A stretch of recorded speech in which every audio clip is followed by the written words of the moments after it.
Okay, I'm doing the rear shocks on the 2000 Ranger 4x4. The shocks are different between whether you have a two-wheel drive or a four-wheel drive with the front torsion bar. So I think the four-wheel drives are a little longer.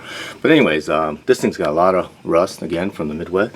But this shock, you can tell, is clearly leaking. So I figured might as well do both. So I took a wire brush, cleaned off the nuts, and then I sprayed them down with some penetrating fluid, and then let's try to take the bolts off. Okay, this side, if you can tell, on the driver's side, it's going to be a little bit harder because the bolt is actually really in a precarious place because of the angle.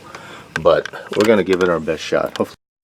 All right, on the driver's side, to get around this canister and get up there, I've got a swivel and a little extension, so I'm just below that connector, and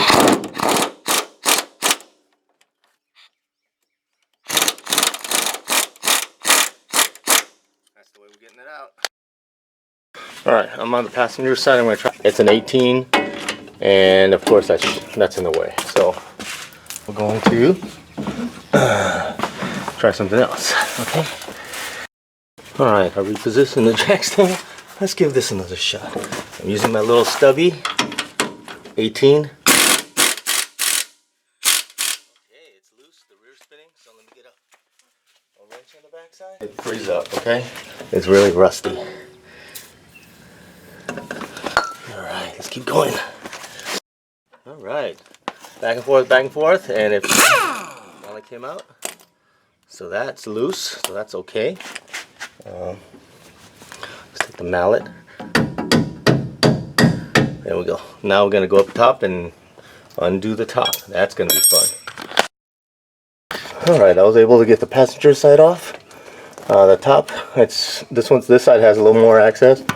And just going back and forth and back and forth and back and forth, and then it did finally come off. So let's get the shock out and the new one in. Okay. All right, there's the old one. It's nice and crusty, but this is actually the side that's not leaking. I got a Monroe. They were inexpensive, and we'll see how well they do. They have a limited lifetime warranty, so hey, you know what? The only thing I'm not going to have is this boot on there. So. Alright, let's get it back in there. Alright, I'm going to leave the strap on until I get it on. Okay, so get the top in like so. And then we can line up the bottom once we cut the strap, okay? So give me a second. Okay, now we're going to get this in here. I'm going to cut the strap, and then actually release it to where I need it, to right about there, and then I can hold it a little bit and take the bolt that I put on the wire wheel and push it through, and that's it. Then we can put the nut back on it, and we're pretty much done here. And I'll tighten everything up, torque it down, and we should be good to go on these shocks. Okay, so good luck.